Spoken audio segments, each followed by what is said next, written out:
ఈ గురి కాకపోతే కనబడి వాళ్ళందరూ కూడా మహోన్నతమైన స్థలంలో దేవునికి మహిమ ఆయన ఇష్టమైన మనుషులకు కోరిన సమాధానాన్ని వారు ఆరాధన చేశారు.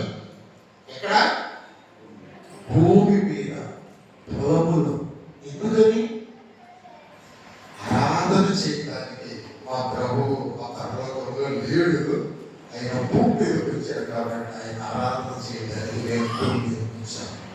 ఆరాధన చేయకపోతే బ్రతకలేదు. ఎందుకంటే ఎందుకు చెప్తాను జాగ్రత్తగా వినండి. ఆరాధన అంటే ఏంటి? స్తుతి అంటే ఏంటి? ప్రార్థన అంటే ఏంటి? ఈ మూడు మనం తెలుసుకోవాలి. ఈ మూడు గుర్తుకు మనం తెలుసుకోవాలి.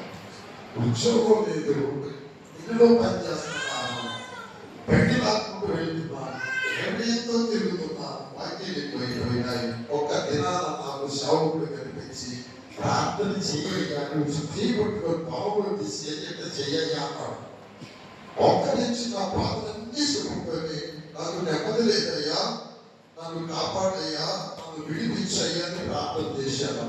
అందులో పనిచేస్తున్నాను. మా నాన్న ఒక ఆయన తీసుకొచ్చేసి అయ్యా అయ్యా ఇది ఇంటికి వచ్చింది, ఆయన అబ్బాయి గారు వచ్చి ఇచ్చాడయ్యా, ఇది ఏమన్నారు, ఇది చూడండి అంటే అక్కడ ఉన్న పొత్తులు చూస్తే నీకు గవర్నమెంట్ ఉద్యోగం వచ్చింది, ఎంతో డబ్బు, పక్కనే బస్సు రాసింది.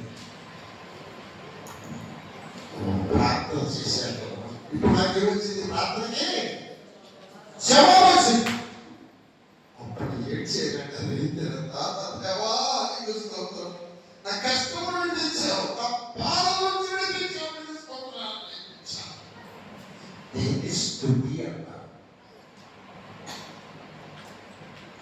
ప్రార్థనకి స్తుతికి ఎలా తెలిసిందా? ఎన్ని విషయాలు దేవుని నువ్వు అడిగావు, ఎన్ని విషయాలు దేవునికి ఇచ్చారు విని ఒకసారి గుర్తు తీసుకో. ఒకసారి బిడ్డలు లేని తల్లి బిడ్డల కోసం ఏడ్చి దొల్లాడు, బిడ్డలు ఇచ్చాడు. అప్పుడు ఏం చేయాలి తల్లి? నీకు స్తోత్రం అంటే అమ్మ. మనుషులకి మర్చిపోకూడదు. నీకు అవసరమైనప్పుడు దేవుడు అడిగింది ఇచ్చాడా లేదా అని నువ్వు ఆలోచించి ఆ ఇచ్చిన దాన్ని బట్టి అయినా స్తోత్రం. ఆ కృతజ్ఞత నీ గుండెలో ఉండాలి. అది లేదంటే దేవదూతల ఆహారం ఇచ్చాడు. ఏమండి? ఆకాశం నుంచి తూర్పు గాలిని విసర్జించి పరమ చేత దక్షిణ గాలిని రప్పించి విస్తారమైన మాంసాన్ని ఇచ్చాడు. మాకు మాంసం కావాలి అడిగి అన్ని ఇచ్చాడు. అయితే ఇక్కడ ఏమని ఉందంటే ఈ 96 వచనంలో అయినను అని ఉన్నదండి. ఈ అయినను ఎంతగానే బాబు ఇన్ని ఇచ్చినా అయినను వారి హృదయం ఏం చేయాలంటే రోడ్లు లేవు, కాళ్ళు పుచ్చిపోయింది, మురుగుళ్ళు అన్నం తింటున్నావు, మంచాల మీద అన్నం తింటున్నావు, రోడ్లు వేసావు, ఇంత ఇటు తిప్పి బర్ర నీళ్ళు రాకున్నారు.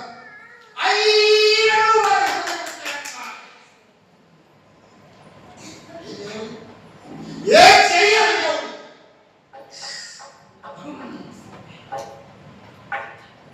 ఆ రోజు ఉన్నది ఈ రోజు కూడా. ఆ రోజు ఏం చేశాడు? ఈ రోజు కూడా ఇష్టమేనా? అలా చేయకుండాలంటే ఏం చేయాలని నేను చెప్తాను. ఆయన నిబంధనలు వారు నమ్మకముగా కైకొనలేదు. నోటి మాటతో ఆయనను ముఖస్థుతి చేశాడు. మనిషి అండి, మనిషి బా అమ్మాయి నేనేరా అట్లా చేశాడంట దేవుడు. దేవుడు సినిమారా నమ్మకాన్ని ఆ పిల్లలు చక్కగా ఇశ్రాయేలీయులు ముఖస్తుతి చేశారంట. సోదరుడా పని దేవుడిని ముఖస్తుతి చేస్తున్నావా? ముఖస్తుతి చేస్తున్నావా? అయితే దేవుడా నీ గుండెల్లో లోతులను చూసే దేవుడు, రేపు నీ భవిష్యత్తును చూసే దేవుడు ఆయన. అందుకే వాళ్ళ అరణ్యంలో ఆవులాగా రాలిపోయారు. అలా మనము కూడా రాలిపోకుండా ఉండాలంటే దేవుడు తన కుమారుడిని ఇచ్చాడు. ఇప్పుడు రండి, రాత్రి మాటలు ఒకసారి గుర్తు చేస్తాను. ఎఫెసీయులకు రాసిన పత్రిక 4వ అధ్యాయం. ఎఫెసీయులకు రాసిన పత్రిక 4వ అధ్యాయము 27వ వచనము మరలా 30వ వచనం సహాయం చేయండి. అపవాదికి చోటు ఇయ్యకుడి. అక్కడ 30వ వచనం అందరూ చెప్పండి. అపవాదికి చోటు ఇయ్యకుడి. చెప్పండి. అపవాదికి చోటు ఇయ్యకుడి. దేవుని పరిశుద్ధాత్మను దుఃఖపరచకుడి. దేవుని పరిశుద్ధాత్మను ఒకటో తెస్సలోనికలు 5:19 కూడా చదువు. ఒకటో తెస్సలోనికలు 5:19. ఆత్మను ఆత్మకుడి. చాలు. 3 మాటలు చెప్పండి.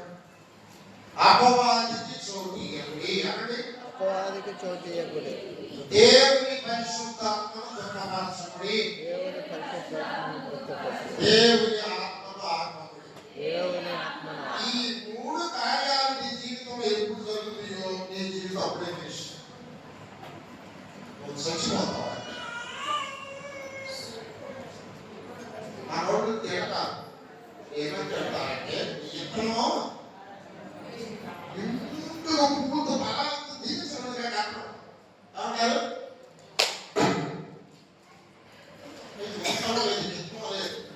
నీ కూతురు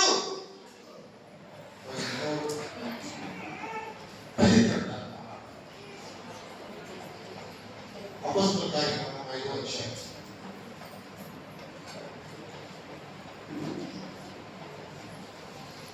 మొదటి చదవండి. తీసుకొని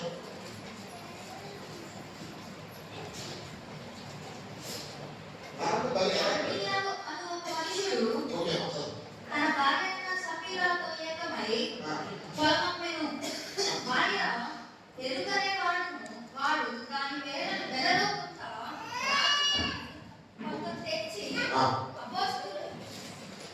అపోస్తలుల పాదముల యొద్ద పెట్టెను. చదువు. అప్పుడు పేతురు, అననీయ, నీ భూమి వెలలో కొంత దాచుకొని పరిశుద్ధాత్మను మోసపుచ్చుటకు సాతాను ఎందుకు నీ హృదయమును ప్రేరేపించెను? అది నీ యొద్ద ఉన్నప్పుడు నీదే కదా, అమ్మిన పిమ్మట అది నీ వశమై ఉండలేదా? ఓకే చాలా అక్కడ తెలుగు చదువుతుంది. హైదరాబాద్లో కాదు. Okay very good. Thank you. ఒకసారి చూడండి. అననీయ సఫీరా ఇద్దరు భార్య భర్త. వాడు ఏం చేశారంటే పేరు దగ్గరికి వచ్చారు. అయ్యా మేము మీతో పాటు బ్రతుకుతాము. మాతో పాటు బ్రతకాలంటే మీ ఆస్తులకి తీసుకొచ్చి మాకు ఇచ్చేసేయాలి. మేము అన్ని మీకు పోషిస్తామట. అయ్యా నాకు ఇచ్చేది మీతో ఉంటే అలాగేనయ్యా. ఓ మనల్ని బాప్తిసం తీసుకురాక అమ్మాయి బతుకుతాం.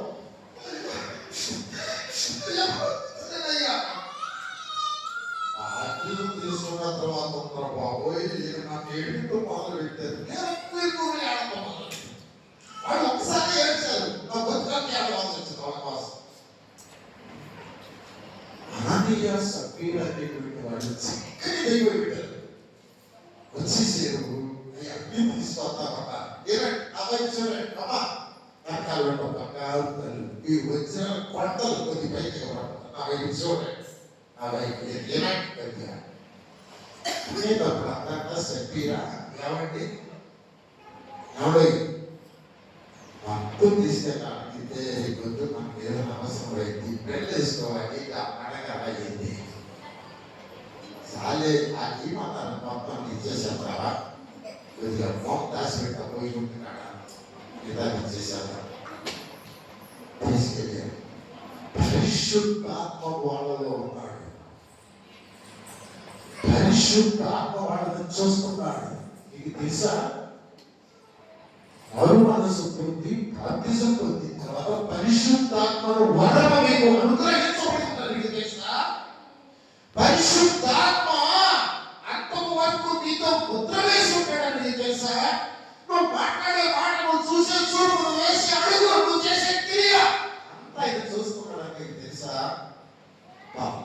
తెలియదు, పేతురు గారికి తెలియదు అనుకుని తీసుకెళ్ళి ఆ మూట ఆయన పాదాల దగ్గర పెట్టారు.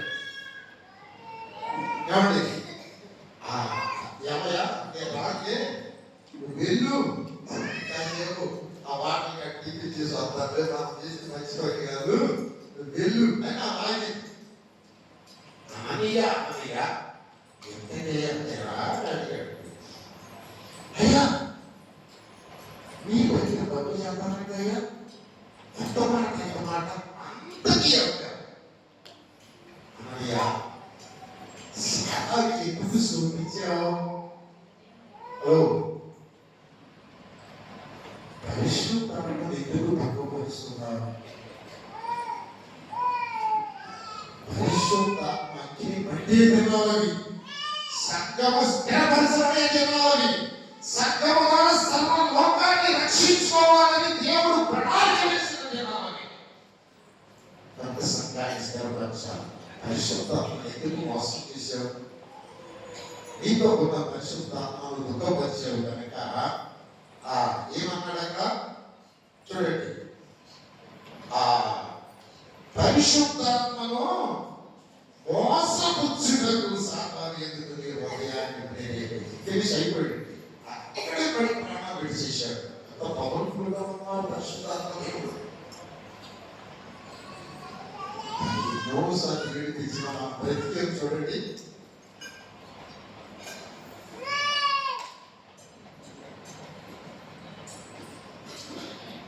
రోజుకి ఎన్నిసార్లు ఏడుతుంది పరిశుద్ధాత్మని. వాళ్ళ డబ్బులు కొంత రాసుకొని తీసుకొచ్చినందుకు ఆయన చచ్చిపోయాడు. కాసేపు ఆలోచించి ఊరుకుంటాడు. మా ఆయన ఇచ్చేసిన డబ్బుకి అర్థం సరేనా సరేరా నిజంగా ఎందుకు అమ్మారా పొలం అయ్యా ఎంతకేనా ఇద్దరు ఎందుకు ఏకీభవించారు సైతానికి చూపించారు మీరు?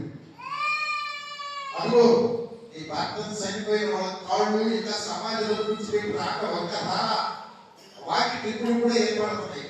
పడేసి వచ్చారు భర్త దగ్గరికి ఇల్లు అక్కడ అంతే. ఆ కూడా ఏమైపోయింది కూతురు ఇంకనో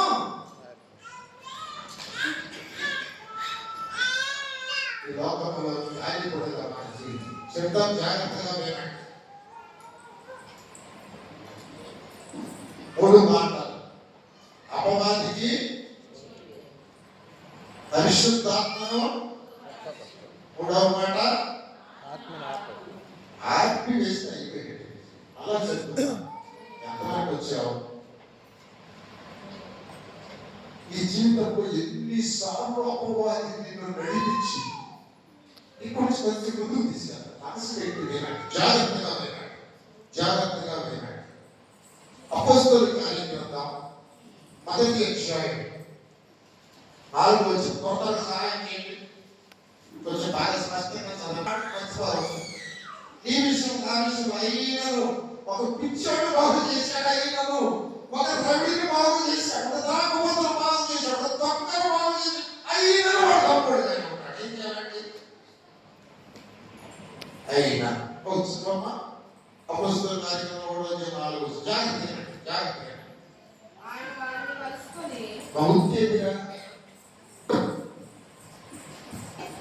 ఆయన వారిని కలుసుకొని ఇలాగ ఆజ్ఞాపించెను, మీరు యెరూషలేము నుండి వెళ్ళక నా వలన వినిన తండ్రి యొక్క వాగ్దానం కొరకు కనిపెట్టుడి. యోహాను నీళ్లతో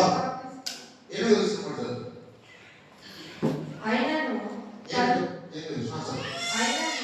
పరిశుద్ధాత్మ మీ మీదకి వచ్చినప్పుడు మీరు శక్తి నొందెదరు కనుక మీరు యెరూషలేములోను యూదయ సమరయ దేశముల అంతటను భూదిగంతముల వరకును నాకు సాక్షిగా ఇందులని వారితో చెప్పాను. ఈ మనస్సు ఏకాదృష్టి పెట్టి ఈ మాటల మీద నీ జీవితాలు ఆధారపడి ఉన్నాయి. ఈ మాటల మీద నీ పెట్టిన భవిష్యత్తులు ఆధారపడి ఉన్నాయి. ఈ మాటల మీద మీరు పరలోక రాజ్యం చేరడమా చేరకపోవడం అనేది ఆధారపడి ఉన్నాయి. కొంచెం మనసు పెట్టి ఒళ్ళు దగ్గర పెట్టుకోలేనాడు. ఈ మాటలు వాళ్ళు శిష్యులంతా కలవరంలో ఉన్నారు. ప్రభు కనపడుతున్నాడు కనుక కలవరంలో ఉన్నాడు. సేవ చేయమన్నాడు ప్రభు, మేము వెళ్ళబోతున్నామా అనుకుంటా ఉన్నారు. పిల్లలు ఎక్కడ ఏమన్నాడు? ఆలోచించాలి. ఆయన వారిని కలుసుకొని ఇలాగ ఆ, మీరు యెరూషలేము నుండి వెళ్ళక నా వలన వినిన తండ్రి యొక్క వాగ్దానంతో కనిపెట్టుడి. ఓకే, ఏంటి ఆ వాగ్దానం చెప్పండి. యేసయ్య వాళ్ళని విడిచిపెట్టుకుంటూ ఒక వాగ్దానం చేశారు. యేసయ్య నీతో ఏ వాగ్దానం చేస్తున్నాడో ఆ వాగ్దానాన్ని నువ్వు గుర్తుపెట్టుకోవాలి. ప్రతి నెల ఒక వాగ్దానం నీకు ఎందుకు చేస్తున్నాను? అది పిచ్చేది కాదు. ఆ వాగ్దానం కోసం నేను కనిపెడతాను. సంవత్సరం ఎందుకు వాగ్దానం చేస్తున్నాను? ఎక్కడో పుస్తకాలు పెట్టడానికి కాదు. నీ ముందు కడపలో పెట్టుకున్న వాగ్దానం ఏదయ్యా అడగటానికి ప్రార్థనలో ఇచ్చిన వాగ్దానాలు. వాళ్ళకు ఒక వాగ్దానం ఇచ్చారు ఆయన.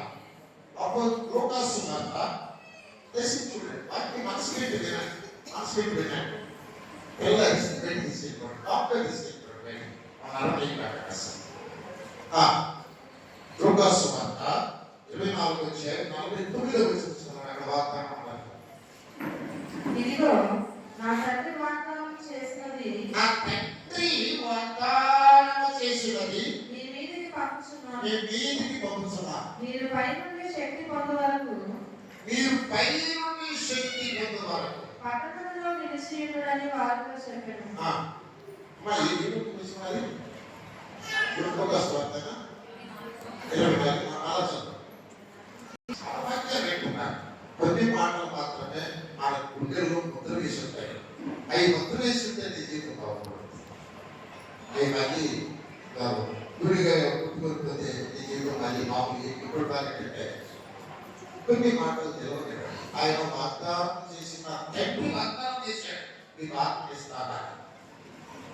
ఆత్మ కోసం కలిగేటండి అని చెప్పాడు. వీడు కనిపెట్టాల. మళ్ళీ అపోస్తుల కార్యక్రమంలో ఏమో చెప్పాడంటే, నేను ఎన్నికకు మీ వాగ్దానం చేశాను కదా, ఆ వాగ్దానం కోసం కనిపెట్టండి. మీరు పరిగెత్తమాకండి అని చెప్పాడు. ఏంటయ్యా అంత ఇంపార్టెంట్ ఏంటంటే చిన్నారి, అంత ఇంపార్టెంట్ ఏంటంటే ఆ వాగ్దానం, ఆ ఆత్మ మీ నీటికి వచ్చినప్పుడు మీరు పుష్పమంటారు కాదు, శక్తి పొందుతారు. ఏమిటా శక్తి? ఏంటా శక్తి? అపాన్ని జయించట, లోకాన్ని జయించట, అపవాదిని జయించడానికి, నేను మోసపు చేయటువంటి యెహోవా సంపూర్ణమైనటువంటి ఈ దురాత్మ దేవుని జయించడానికి మీకు శక్తిని ఇస్తాడు ఆత్మ. వాళ్ళు భూదిగంతాల వారికి వెళ్ళి లోక మరదేశంలో చచ్చిపోవడానికి కారణం ఏంటంటే ఆత్మమై లోకానికి పరిశుద్ధాత్మ ఇచ్చిన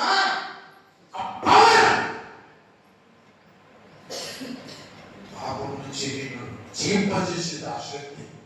ఆ శక్తి నీలో ఉంటే, ఆ శక్తి ఇజ్రాయేలీలో ఉంటే వాడు సత్యవాళ్ళం కాదు, మాకు ఈ స్థితికి దిగజారేవాళ్ళం కాదు, ఈ ఏడు ఒడ్డు బ్రతుకు ఉండేవి కాదు.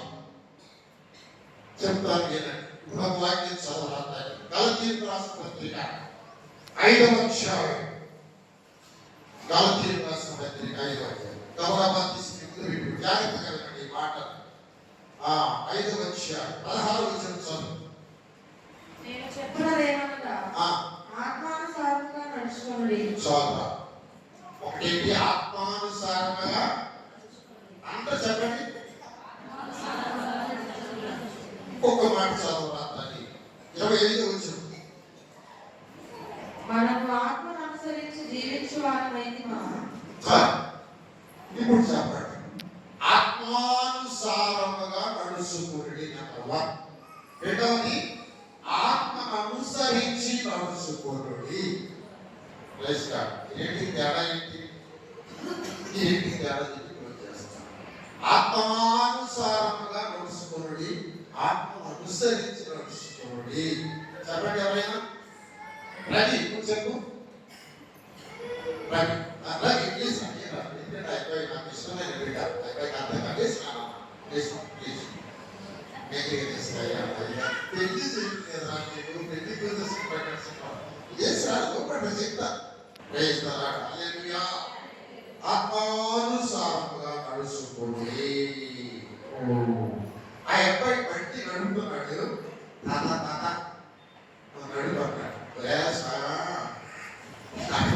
ఏంటంటే పై భాషలో నా యక్ష తప్పితే నడవలేదు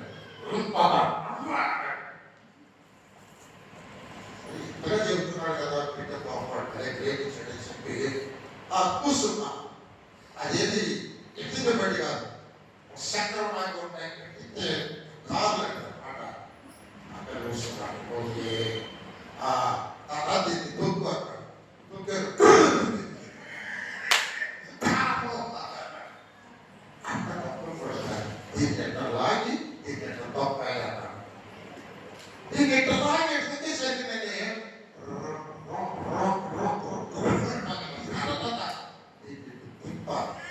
ఇప్పుడు నాకు ఎవరు నడిపిస్తున్నారు ఆత్మ నిన్ను నడిపిస్తుంది ఆత్మ అనుసారంగా నడిపిస్తుంది పరిశుద్ధాత్మ నీ తోడున్నప్పుడు మాట్లాడదాకా దృశ్యం చూడదాకా అట్లా సభాస్ తీయదాకా అయ్యో వాటిని నేను ప్రేరేపిస్తున్నాడు అమ్మాయి వాడు కూర్చుంటాడమ్మా నువ్వు ఆత్మ ఆత్మ అనుసారంగా నడిపిస్తున్నాడు దేవుడు పెట్టాలి బాగా ఎప్పుడైనా నడిపించాడా పరిశుద్ధాత్మ ఎప్పుడైనా నీతో మాట్లాడాడా ప్రభుత్వం తిట్టేటప్పుడు నువ్వు అదే తప్పుడు నువ్వు అదే తప్పుడు ఎప్పుడన్నా నేను నడిపించాను అమ్మా ఇంత అమ్మా అని ఎప్పుడన్నా నడిపించానా నువ్వు ప్రార్థిస్తున్నావమ్మా నువ్వు నా బిడ్డవమ్మా నువ్వు నా రక్తంతో కడగబడ్డావమ్మా అమ్మా వద్దు వద్దు మా సోదరుడు అట్లా నేను పోరాటం ఏమైపోయింది బట్టి ఆ మీద పడేది నా మీద పడేది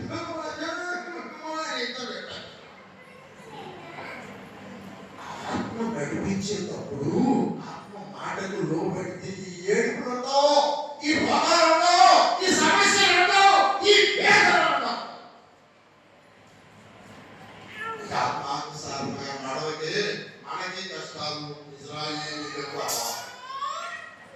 ఆత్మ చేత నడిపించమంటే చెప్తా అదో ఇప్పుడు నా మాట లేదు కానీ నేను ఆ మాట ఎందుకు చెప్పుకోవాలి కానీ నేను చదవకుండా వచ్చి పక్కన స్టీల్ అమ్మాయి పట్టుకున్నాడు ఎంత పెట్టి చక్కగా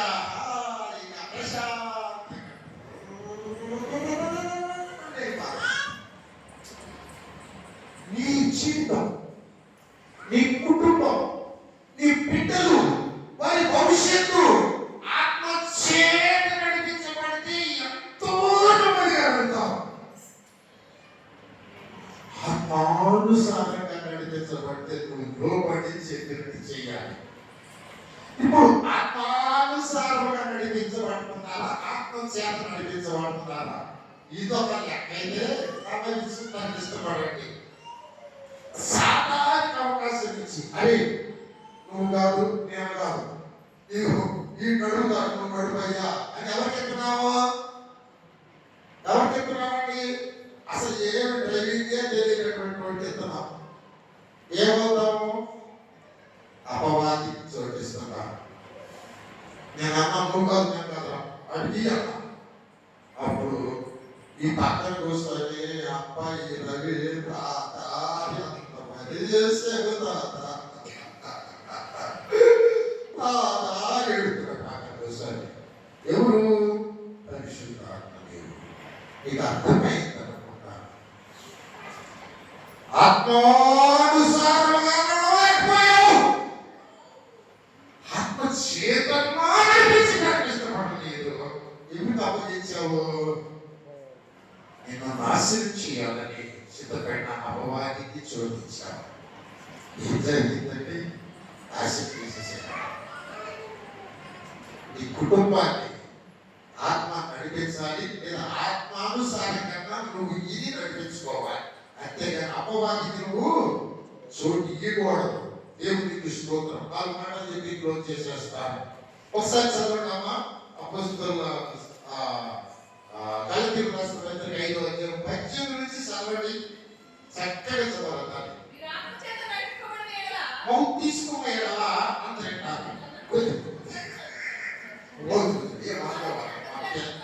మా పిల్లలు అన్నారు స్టార్ట్ చేసావు కనుక నువ్వు జబర్దస్తిగా చదువు. మీరు ఆత్మ చేత నడిపింపబడిన యెడల ఆ, ధర్మశాస్త్రమునకు లోబడిన వారు కాదు. చదువు. శరీర కార్యములు స్వల్పమైనవి. అవేమనగా చేరత్వము, అపవిత్రత, కామకత్వము, విగ్రహారాధన, అతిచారము, ద్వేషములు, కలహము, మత్సరములు, క్రోధములు, కక్షలు, భేదములు, విమతములు, అసూయలు, మత్తతులు, అల్లరితో కూడిన ఆటపాటలు మొదలైనవి. వీటిని గూర్చి నేను మునుపు చెప్పిన ప్రకారము ఇటు వాటిని చేయువాడు దేవుని రాజ్యమును స్వతంత్రించుకొనని మీతో స్పష్టంగా చెప్పుచున్నాను. అక్కడ ఆగరా, అక్కడ జాగ్రత్త వినాలి. మన దేవుడు రాజ్యాన్ని స్వతంత్రించుకోవడం లేదు. ఈ మాట మనకు అర్థమైపోవాలి. మనం నరకాన్ని అంటామా, ఇసుక అంటామా, స్వతంత్రించుకోవడం అనేది మాట మనకు అర్థమైపోవాలి. ఈ లోకంలో ఎట్లా జీవించాలన్నది అసలు ఎక్కలేదండి. అట్లోకే కారణాన్ని ఎట్లా జీవిస్తున్నాం అనేది చాలా ముఖ్యం. ఏమన్నా అర్థమైంది నీకు? ఈ లోకంలో ఎట్లా జీవించావు? ఎవరి ఆ లాస్ట్నైనా ఇంకేం తెలియదు. పక్క రాముడు కూర్చున్నాడు. బ్రహ్మాండంగా సంఘంలో ఆత్మస్త్రాలు ధరించుకొని ఇష్టం వచ్చినట్టు బ్రతికాడు. అన్ని కొనలు ఏడుస్తున్నాడు. ఏం బాగుంది రెండింటిలో? చెట్టు కింద ఏమనంటే, 4 ఇళ్ళక్కడ అడుగు తింటే ఏమనంటే, ఒక పూట తిరిగి ఒక పూట తిరిగి వెళ్తే ఏమంటే, ఏమంటే దేవుడికి ఇష్టంగా యుగాలుగా దేవుడు రాజ్యంలో నిలిచే బ్రతుకు కూర్చుంటాయి. మన దేశంలో సిస్టర్లు వారికి పట్టదు. మన దేశం అట్లా నీరు ఉంటాయట. సముద్రంలో బంగారం ఉంది. ఒక్కొక్కరు అయితే మొత్తం కాలు వచ్చి మొత్తం బంగారం సుఖమే ఉందని చచ్చిపోయిన అది యుగాలు అంతమైన బ్రతుకు ఏడ్చేటువంటి బ్రతుకు. ఇవన్నీ ఏం చేస్తాం? ఏం చేస్తాం? తినో జనతో ఎవరి దరిద్రమైన బాధలే నీతిగా బ్రతుకు, నమ్మకంగా బ్రతుకు. ఈ 4 రోజులు సుఖంగా బ్రతికి దేవుని సంతోషపరిచి నీకెన్ని యుగాలు దేవుని దానం తెలుసు. ఏది బాగుంది? మీరు ఆత్మానుసారముగా నడుచుకుంటే శరీర కార్యాలను నెరవేర్చరు. ఇప్పుడు శరీర కార్యాలను నెరవేరుస్తున్నావా లేదా? సహోదరు ప్రేమించలే కదా, నేరారోపణ చేస్తున్నావు కదా, నింద వేస్తున్నావు కదా, నింద వేస్తున్నావు కదా. 15 సంవత్సరాలు బ్రతికేవండి. ప్రశ్నకి కూడా ఆశీర్వాదం కలుగుతున్నారు. నన్ను చూసి ప్రతి పెడుతుంది. అప్పుడు ఎవరు కావాలనుకుంటా 75 సంవత్సరాల వయసులో అంట నేనంట సిక్కేస్తున్నాయి. నాకే సిక్కేస్తుంది. నాకు పెళ్ళాలంటారట. అది అంట ఏమన్నారు కామని ఎత్తి దేవుడు చేతుల్లో 16 సంవత్సరాలు నా బతుకులు చూస్తున్నారు. ఏమంటే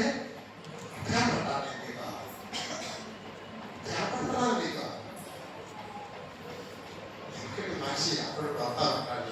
భలే బాధేసి ఈ వయసులో మాట్లాడుతున్నాడు. మాట్లాడటానికి భయం సిద్ధమయ్యదు.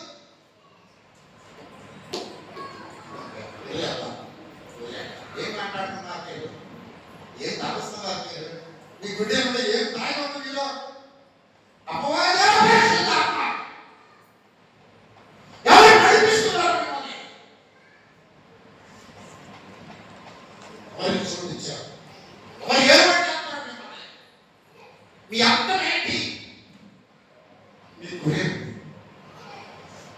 సీరియస్గా జాగ్రత్త. మీరు గుండె చేయమాట వస్తున్నారు. ఏం ఆలోచిస్తున్నావు? అరే నేను ఉండవాడు వెళ్ళాడు, నేను ఉండవాడు వెళ్ళాడు. ఏం పెడుతున్నావు? ఏం మాట్లాడుతా ఉన్నావు? ఏం వింటా ఉన్నావు? ఏం నేర్చుకుంటా ఉన్నావు? జాగ్రత్త. అపవాదికి చోటు ఇవ్వకండి. పరిశుద్ధాత్మ చేత నడిపిస్తబడుతున్నావా? పరిశుద్ధాత్మను అనుసరించి నడిపించబడుతున్నావు. ఈ ఇంట్లో ఏదో ఒకటి జరిగితే నీ బిడ్డలు మీరు బంగారు చచ్చినా బ్రతికినా